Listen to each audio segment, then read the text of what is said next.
In the heart of ancient Sparta, marriage was not merely a union of two individuals, but a crucial institution designed to ensure the city's strength and survival.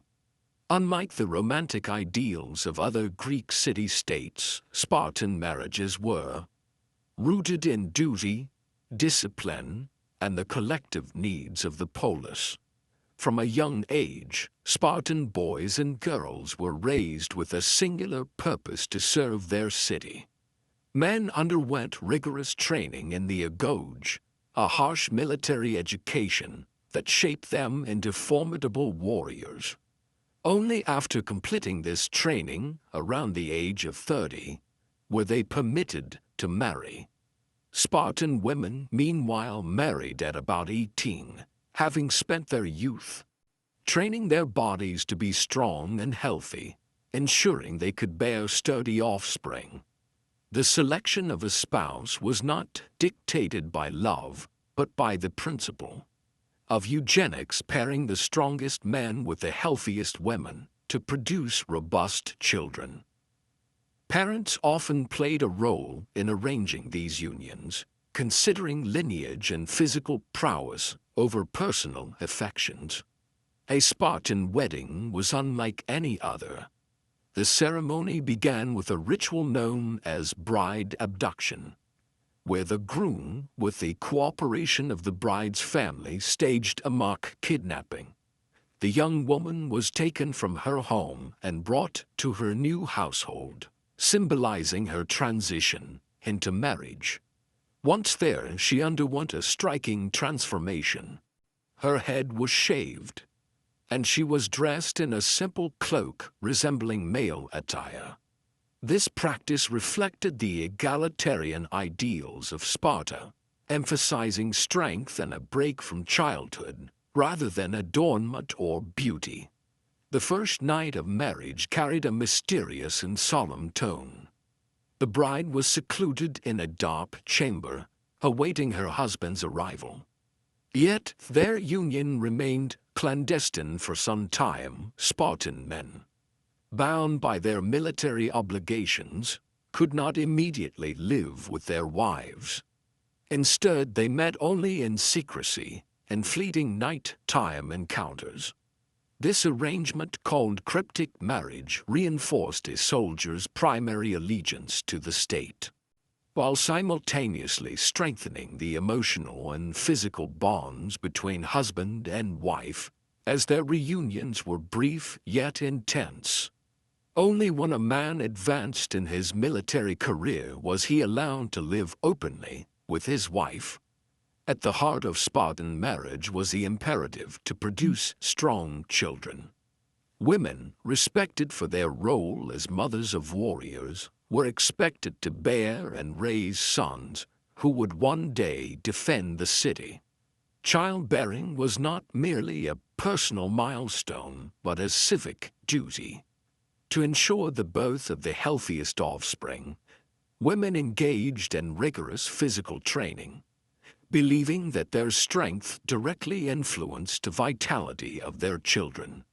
If a couple struggled to conceive, alternative procreation arrangements were accepted, reinforcing the pragmatic and collective approach to reproduction in Sparta. Families with many children received public honor, and fathers of 3 or more sons were granted exemptions from certain civic duties. The more children a man had, the more he was revered, for he contributed not only to his family, but to the enduring power of Sparta. Despite the austerity of marriage customs, pre-wedding ceremonies, and religious rituals played a significant role in the transition to matrimony. Before the wedding, both the bride and groom made offerings to deities associated with love and fertility: Artemis Orthia, protector of youth; Aphrodite, goddess of desire; and Hera, guardian of marriage. In a symbolic farewell to childhood, the bride would dedicate her dolls to Artemis, marking her passage into adulthood. After the wedding, the couple continued the offering sacrifices to Zeus Teleioge, seeking his blessing for a fruitful union.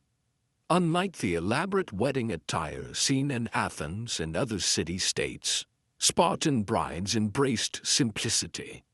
Their shaved heads and masculine garments reflected the city's values, strength, discipline, and equality. In Sparta, beauty was not found in luxurious fabrics or intricate jewelry, but in the power and resilience of the body. Unlike their Athenian counterparts, Spartan brides did not veil their faces. Instead, they stood proudly, their natural presence embodying the ideals of their society. Spartan weddings took place in various settings, from temple sanctuaries dedicated to Artemis and Hera to the homes of the bride or groom. The final and most significant moment of the ceremony occurred when the bride was led to her husband's household, marking her full integration into Spartan society. One of the most distinctive aspects of Spartan marriage was the absence of a dowry. Unlike other Greek city-states, where marriage often served as an economic transaction, Sparta valued equality and collective strength over wealth accumulation. Women who owned significant portions of land did not require a dowry to secure their future. Instead, inheritance was passed through family lines, and a woman's worth was measured by her ability to contribute to the state, not by the wealth she brought to her marriage. In Sparta, women held a level of independence unknown to their peers in other Greek cities.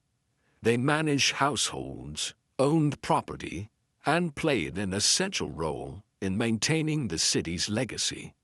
Marriage, while rooted in duty, was not oppressive. It was a partnership designed to fortify the state.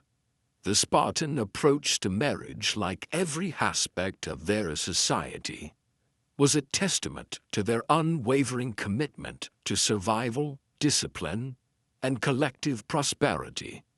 In their world, love was secondary to duty, and the strength of a marriage was measured not by romance but by its contribution to the city's future warriors and mothers. Through their unique customs, the Spartans ensured that their legacy endured, their warriors remained formidable, and their society remained unparalleled in its devotion to the greater good.